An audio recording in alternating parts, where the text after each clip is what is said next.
Venimos de estar viendo a Jesús actuando frente a mucho público, muchas personas que se acercan al punto. ¿Recuerdan en el último video cuando empezamos decíamos que había miles de personas que se atropellaban prácticamente para que entendamos la densidad de personas que estaban cerca de Jesús y él compartiendo enseñanzas que tienen que ver con lo trascendente, con la vida eterna, con lo más importante que tiene que ver con las decisiones del ser humano. Y cuando Jesús enseñaba, lo hacía con una autoridad que las personas entendían y querían seguir el camino propuesto por el Señor. Y en ese contexto estamos cuando en la historia de hoy aparece algo, una situación, un protagonista entra en escena que parece estar rompiendo el clima de que se venía hablando. Estamos en Lucas, el capítulo 12 y el versículo 13. Ahí dice que mientras Jesús estaba en eso, uno de entre la multitud le pidió: Maestro, dile a mi hermano que comparta la herencia conmigo. Esta persona evidentemente está teniendo un problema, un litigio con su hermano en la forma de repartir la herencia de sus padres, ¿no? Problema entre hermanos. Suele pasar esto cuando hay situaciones así que tienen que ver con herencia, con plata. Estas cosas pasan, ¿no? Y a este hombre se le ocurrió, después de estar escuchando y viendo la forma como Jesús había estado obrando con los fariseos, con los maestros de la ley, la autoridad con la que se manejaba, él dijo: qué bueno sería que yo pueda usar a Jesús para que él ponga orden en esta situación con mi hermano. No sé si te suena medio raro o si te suena medio conocido esto de querer usar a Jesús para que haga justicia en una situación personal. Esto era la cuestión que aquí estaba en discusión, ¿no?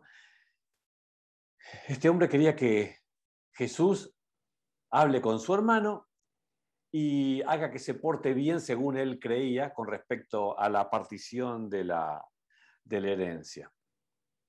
En principio puede parecer que está interesante esta propuesta del hombre, pero veamos cuál es la propuesta que tiene Jesús. Hombre, le dijo, ¿quién me nombró a mí juez o árbitro entre ustedes? A Jesús lo estaban sacando del foco del tema. Él estaba hablando de cosas de la vida eterna, de nuestra salvación, de lo importante de no aparentar ser cristiano, sino de serlo de verdad. Y aparece este hombre con cosas de el aquí y ahora, con esas peleitas mezquinas del presente y de una trascendencia muy efímera. Y Jesús directamente no le contestó a este hombre más que lo que leímos recién, pero sí aprovechó la ocasión de que este tema se puso en escena para enseñarle a este hombre y a todos los que lo estaban rodeando, sus discípulos y estos miles de personas que se agolpaban alrededor de él, acerca de un tema que él veía que era muy trascendente en la vida de las personas.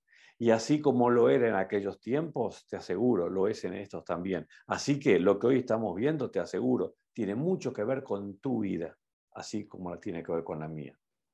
Jesús les dijo y les dio este consejo: tengan cuidado, advirtió a la gente, absténganse de toda avaricia.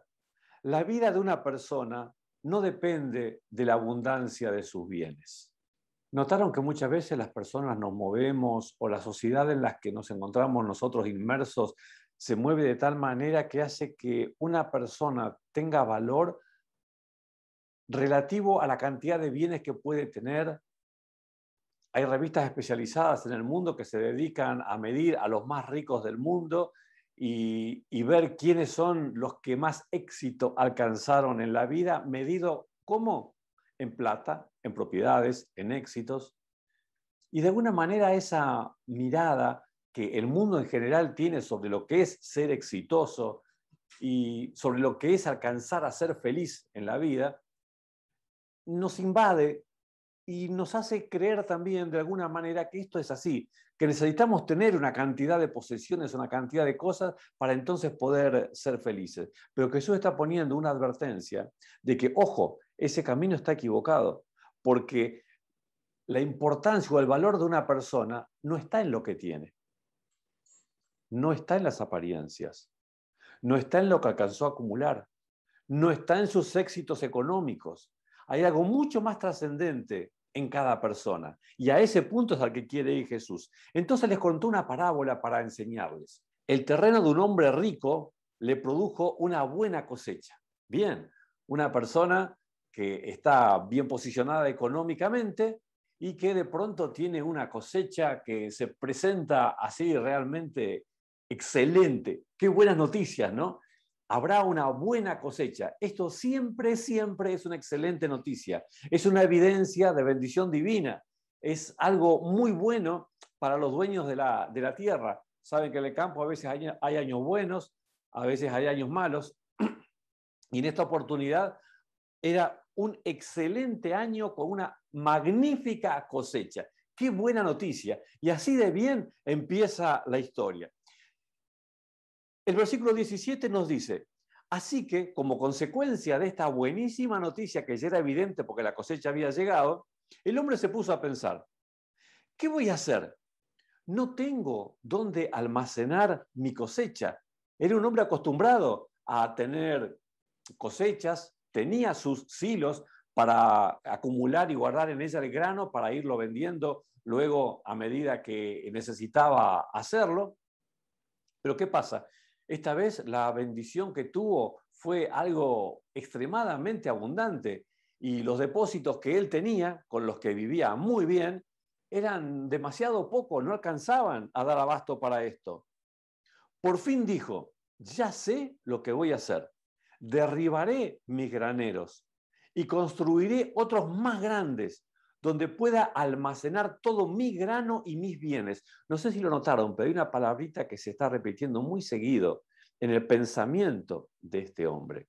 Este hombre que por algo llegó a ser rico, por algo llegó a manejar el capital que está manejando, estaba teniendo un pensamiento muy definido. El pensamiento en torno al cual giraba todo era mi cosecha, mis graneros, mis semillas. Todo daba en torno a mis bienes, a mis cosas, todo giraba en torno a él. Y como esa cosecha le serviría para él. Este tipo de pensamientos tiene bastantes problemas y consecuencias, especialmente porque la persona que seguramente es muy inteligente para los negocios tiene una mirada extrañamente torpe y tonta con respecto a la vida. ¿Por qué? Porque su especulación y porque su mirada con respecto a su inversión y a cómo ser retribuido por esa inversión tiene el alcance cortísimo de esta vida. Miren cómo sigue. Dice, y diré, alma mía, ya tienes bastantes cosas buenas, guardadas para muchos años. Descansa, come, bebe y goza de la vida. Es como que con esta cosecha se salvaba para el resto de la cosecha, como dice bien el dicho, ¿no? Se salvaba para el resto de la vida. Y con este pensamiento que era, te das cuenta, absolutamente egoísta.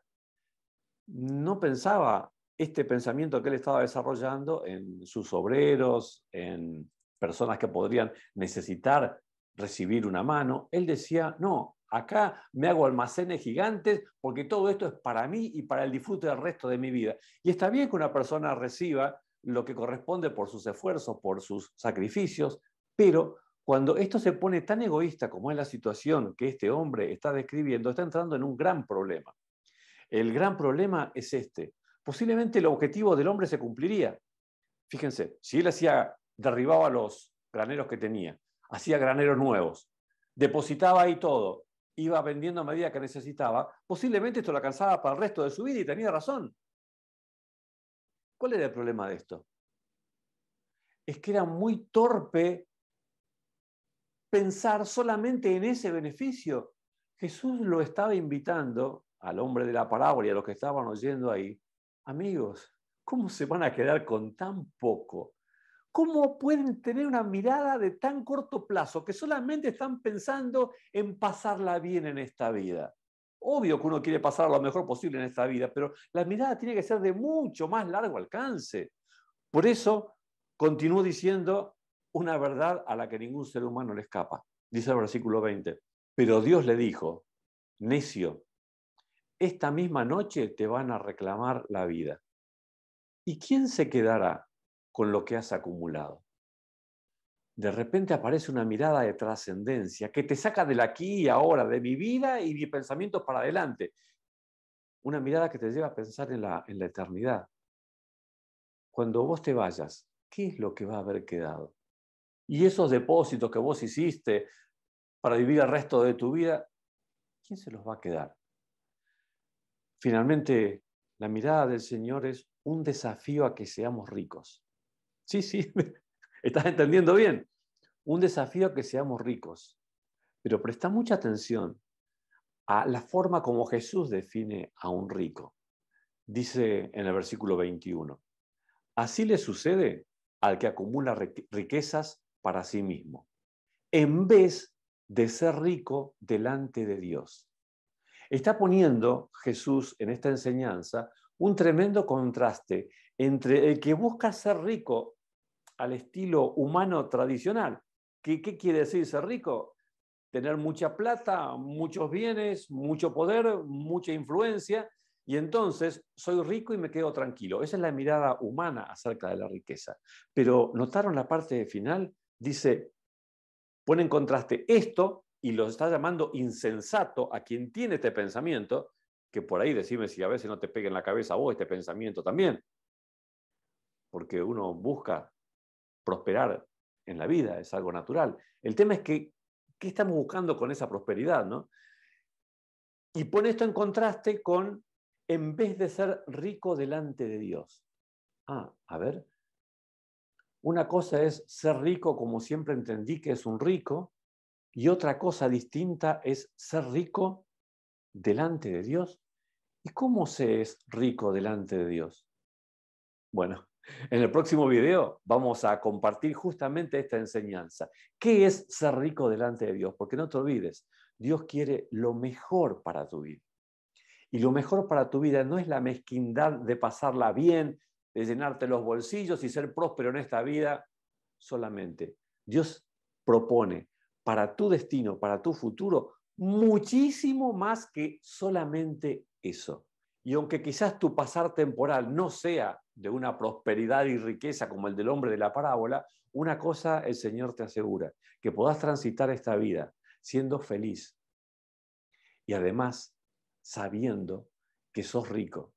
No rico quizás como el mundo define la palabra rico, sino de una manera muy superior, de la forma como Dios define la riqueza.